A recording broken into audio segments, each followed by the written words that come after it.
There is a version of you that needs to die, not the whole of you, not the parts you value, the qualities you have earned, the relationships you have built. A specific version, the one organized around a story that no longer serves the life you are trying to build, the one that is holding positions that were necessary once and are now simply familiar, the one that knows, at some level it would rather not examine too directly, that the life it is defending is smaller than the life that is possible. Transformation is a word that gets used too lightly. It implies a clean, dramatic shift, the caterpillar into the butterfly, the before and after, the moment when everything changes. Real transformation is messier, slower, more ambiguous, and more grief-laden than any of that, because to genuinely become different requires the actual, felt, sometimes devastating release of what you currently are. And what you currently are is not simply a set of habits. It is an identity, a self-concept. A story about who you are that has been built carefully and defended steadily. And that is, whether you have fully admitted this or not, one of the things standing between you and the next version of your life. This audiobook is about the dying that precedes the becoming, not as morbidity, but as the honest acknowledgement of what genuine change costs. Because understanding the cost is the only way to pay it willingly. And paying it willingly, with full awareness of what is being released and why, is the only way to arrive on the other side still recognizably yourself. Part 1. Why identity is the last thing to change. Change is easy to discuss and structurally difficult to achieve, not because human beings are lazy or resistant or insufficiently motivated, but because genuine change requires the revision of the self. And the self, as we have established in other contexts, is not simply a collection of behaviors that can be updated like software.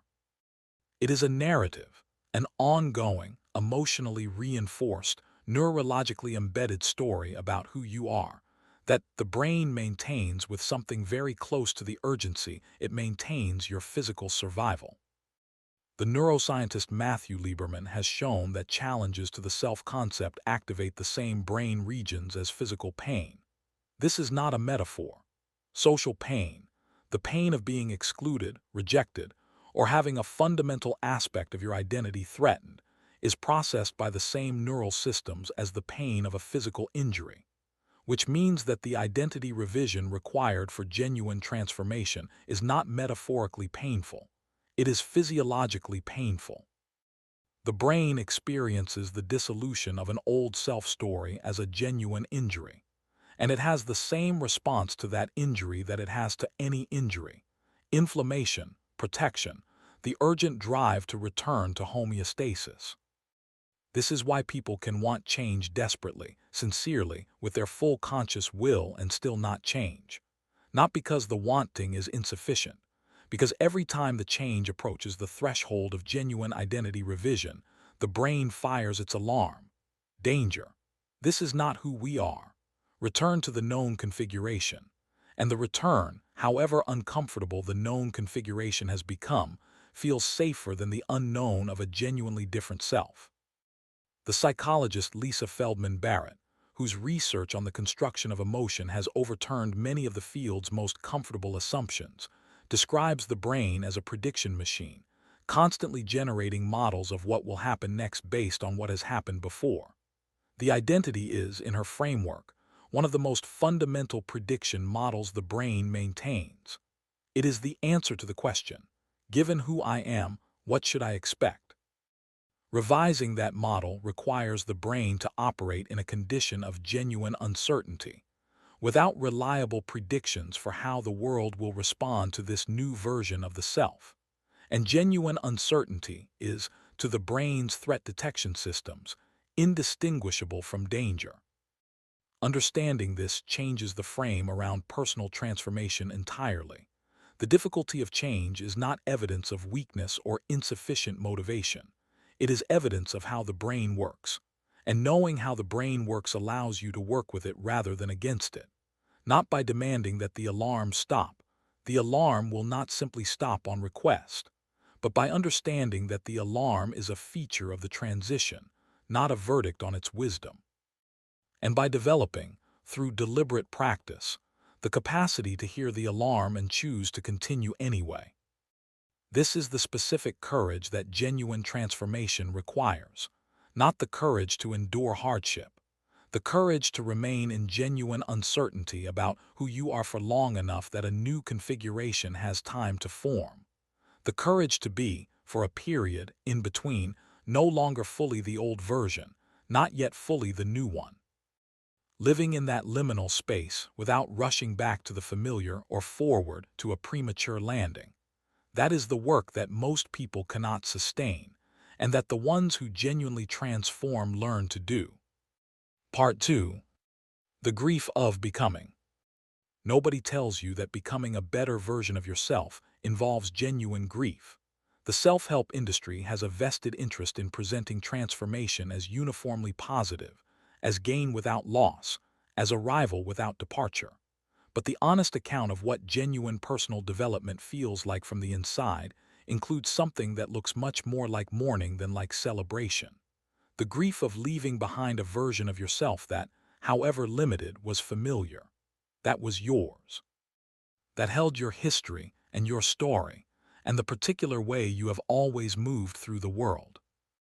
The developmental psychologist Robert Kegan described adult development as a sequence of transformations in what he called the subject-object relationship, the boundary between what we are identified with and what we can observe from the outside. At each stage of genuine development, something that was previously subject, that we were so identified with that we could not even see it as a thing, could not even name it as a perspective, becomes object. We step back from it. We can see it. We are no longer entirely it. This transition from being something to having it is developmental progress by definition, and it is experienced consistently as loss. The certainty that was subject is now seen to have been a limited perspective. The identity that was self is now seen to have been one configuration among possible others. The story that was the truth of who you are is now seen to have been a story real, meaningful, understandably held, and no longer the only available description. This seeing is growth. And it feels, in the moment of it, like the dissolution of something real. The clinical psychologist Terry Apter, in her research on transitions and identity, documents what she calls identity grief, the mourning that accompanies the genuine release of a self-concept that has organized one's life. This is not pathological. It is appropriate.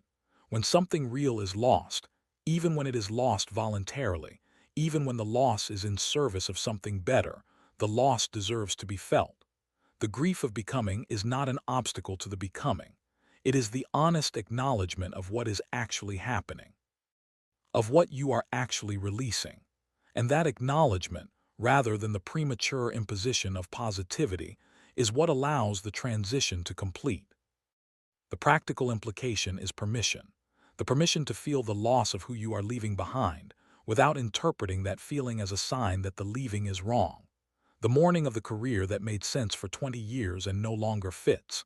The grief of the relationship identity, spouse, parent, child that has changed form. The release of the old story about yourself, the one that protected you, that had its uses, that you carried faithfully, with the same respect you would offer any genuine loss. Because it is one. The new version of you will not arrive with trumpets. It will arrive quietly, in the middle of ordinary days, as the slowly accumulating sense that you are no longer exactly who you were, that the old reactions are not quite as automatic, that the old story does not quite fit, that you are slightly more spacious than you were before, as if the room has been enlarged by the removal of furniture that was taking up space without providing what it had promised. That spaciousness is the new version arriving. And it is worth every moment of the grief it took to reach. Part 3. What you have to kill to grow. There are specific things, in the architecture of the old self, that cannot be brought into the new version. Not because they are bad, many of them were once genuinely necessary, genuinely protective, genuinely the best available response to the circumstances that produced them, but because they are organized around a model of the world and a conception of the self that the new version has outgrown. They are, in the kindest possible sense, the furniture of a house you are no longer living in. The need for external validation is one of the most common casualties of genuine growth, not the desire for feedback that is healthy and remains. The compulsive need for other people's approval to confirm that you are on the right path, that your work has value, that you are acceptable. This need was built in the developmental environment where external approval was genuinely correlated with safety. It served its purpose. And it is one of the most significant obstacles to the work of someone who is building something genuinely their own. Because the genuinely original path, by definition, has fewer guides and fewer mirrors, and requires a degree of self-authorization that the approval-dependent self cannot sustain. The certainty about who you are is another. The fixed self-concept, I am this kind of person, I am not that kind of person, provides comfort and orientation, and it prevents the exploration that growth requires.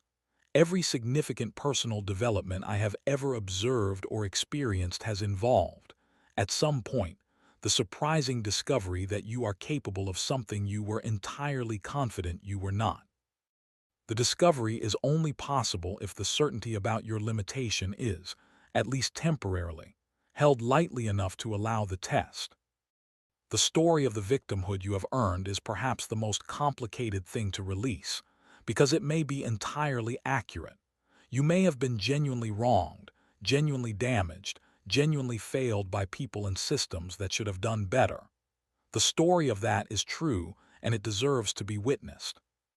But there is a version of that story that goes beyond witnessing into residence, where the identity is organized so thoroughly around what was done to you that the possibility of a self not defined by that doing becomes genuinely unimaginable. And that version, however understandably arrived at, is the version that keeps you in the story that ended rather than the one that is beginning. The perfectionism that kept you safe by never risking the verdict of genuine attempt. The cynicism that protected you by deciding the hope was naive before the test could return a disappointing result. The smallness that made you unthreatening, acceptable, below the threshold of the envy or judgment that visibility would have attracted. Each of these served a function once. Each of them costs something you can no longer afford, and releasing them is not a betrayal of the self that needed them. It is the most respectful thing you can do for that self, the recognition that it is no longer in the circumstances that required those particular armaments. The practical question is not which of these things do I have, but which of them am I most attached to? Because the attachment, the specific reluctance to release a particular defensive strategy, is the map. The thing that is hardest to let go of is almost always the thing whose letting go is most necessary. Not because suffering is virtuous, because the depth of the attachment is almost always in direct proportion to how much of your life the attached thing is currently organizing. And reorganizing your life away from it is, precisely, the growth you are trying to achieve. Part 4. The liminal space living between selves. The anthropologist Arnold van Gennep, in his study of rites of passage across cultures, identified a structure that appears with remarkable consistency in rituals of transition across human societies. Every genuine transition, he found, involves 3 phases: separation from the old state, a liminal period of being between, and incorporation into the new state. The liminal phase, from the Latin limen, meaning threshold, is the period in which the old identity has been released, but the new one has not yet been formed. It is a time of genuine in-betweenness, of being neither what you were nor what you are becoming.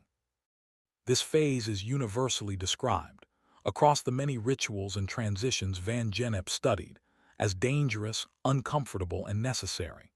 The initiate is stripped of their old markers of identity and has not yet received the new ones. They exist temporarily outside the social structure, ambiguous, unclassified, in a state that every culture treats with a combination of awe and anxiety, because the liminal state is, genuinely, the most psychologically vulnerable. There is no settled identity to organize the self around. There is no familiar story to explain who you are. There is only the process of becoming, which is ongoing and uncertain and cannot be rushed. This same structure appears in every significant personal transformation. Whether or not the person experiencing it knows the anthropological framework, the end of a marriage or a career that has defined you, the recovery from an addiction that organized your daily life, the emergence from a serious illness that required you to rebuild your sense of what your life is and who you are in it, the period after a significant spiritual shift that has rendered the old story insufficient but before the new framework has fully formed. All of these have their liminal phase. And all of them require the same thing, the capacity to inhabit the threshold without rushing to either side of it. The writer William Bridges, whose work on transitions has helped more people navigate major life changes than perhaps any other contemporary author on the subject, makes a crucial distinction between change and transition. Change is situational. Transition is psychological. Change happens when something external shifts. Transition is the interior process of adapting to that shift, and it always begins not with the new thing but with an ending, the ending of the old way of being. The release of the identity organized around the old circumstances. And between that ending and the beginning that follows, there is what Bridges calls the neutral zone, the liminal space where the old is gone and the new has not yet arrived. The neutral zone is, in his experience and in the experience of everyone who has navigated genuine transition, the most uncomfortable and the most creative period available. Uncomfortable because of the lack of structure, the absence of the familiar identity anchors, the uncertainty about what comes next. Creative because, stripped of the old story, the mind is genuinely open in ways it has rarely been. New directions become visible.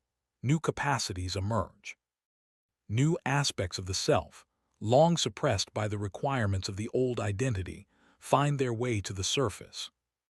The practical counsel for the liminal phase is not to escape it, but to inhabit it deliberately, to resist both the temptation to retreat to the old identity, which the discomfort of the threshold makes intensely appealing, and the temptation to leap prematurely to a new identity that has not yet genuinely formed, to allow the uncertainty its full time, to trust, in the absence of evidence, that the emergence is happening even when it is not yet visible. To treat the neutral zone not as a failure to have arrived, but as the exact, necessary, irreplaceable space in which the arriving is being prepared. Part 5. Who you are becoming, the practice of active transformation. Transformation is not only something that happens to you, it is something you participate in actively, deliberately, with full awareness of what you are doing and why. The passive version, waiting for circumstances to change you, hopping that time will do the work that intention needs to do, produces drift rather than development. Real growth is directed, not rigidly, not without openness to surprise, but directed, by values you have genuinely chosen, toward a version of yourself you have honestly envisioned, through practices you have deliberately designed. The first practice of active transformation is what psychologists call possible selves work, the deliberate, detailed, emotionally engaged imagining of the specific version of yourself you are becoming, not a vague intention to be better. A specific person, how they move through a difficult conversation, what they say when someone asks what they do, how they handle the situation that currently triggers the old response. The more specific and embodied the vision, the more effectively the brain can begin to orient toward it. Because the brain, as we know from research on mental imagery, does not fully distinguish between a vividly imagined experience and a real one. The second practice is the deliberate accumulation of identity-confirming evidence. Behavior precedes belief in identity formation. You do not first believe you are a certain kind of person and then act that way. You act in a certain way, repeatedly, and the identity consolidates around the accumulated evidence of the behavior.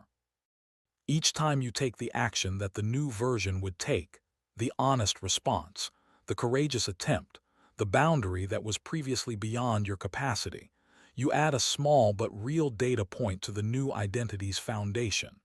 Accumulated across weeks and months, These data points become the neural architecture of genuine change. The philosopher William James, who understood transformation from the inside as someone who spent years paralyzed before constructing the life that would make him one of the most influential thinkers of his century, wrote that the greatest revolution of his generation was the discovery that human beings could alter their lives by altering their attitude of mind. He was not talking about positive thinking. He was talking about the genuine, deliberate, practiced orientation of consciousness toward the person one is committed to becoming. The cultivation of what he called the will to believe, not belief in something comfortable but belief, tested and renewed daily, in the possibility of the next version of the self. The third practice is the management of the environment. Identity does not form in isolation. It forms in the context of the people, spaces, inputs, and expectations that surround it. The old identity was partly a product of its environment, of the people who knew you as you were, whose expectations maintained the old version through their continuous projection of it. The new identity requires a corresponding environmental shift. Not the abandonment of all existing relationships, most of them can grow with you, but the deliberate cultivation of new influences, new models, new contexts in which the emerging version of you can form without the weight of the old story pressing in from all sides. The version of you that needs to die is dying already slowly in the daily friction between who you have been and who you are trying to become. The death is not comfortable, the grief is real. The liminal space is genuinely difficult, and on the other side of it the person who emerges is not a stranger. They are recognizably you, more fully you, in fact, than the defended, limited, story-bound version that preceded them. The same values clarified, the same essential self more honestly expressed. The same life, inhabited more completely. Death of the old version is not the loss of you. It is the recovery of you from beneath everything that was placed on top.